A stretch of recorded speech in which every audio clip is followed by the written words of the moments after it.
You ask Tiger to solve. This deals with linear equations with one unknown.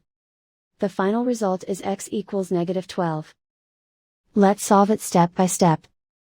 Simplify the expression. Simplify the arithmetic. Swap sides.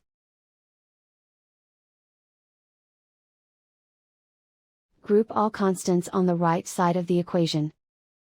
Add 16 to both sides. Simplify the arithmetic.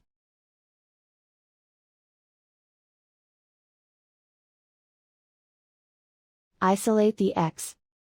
Divide both sides by 4. Simplify the fraction. Find the greatest common factor of the numerator and denominator. Factor out and cancel the greatest common factor. And so the final result is x equals -12.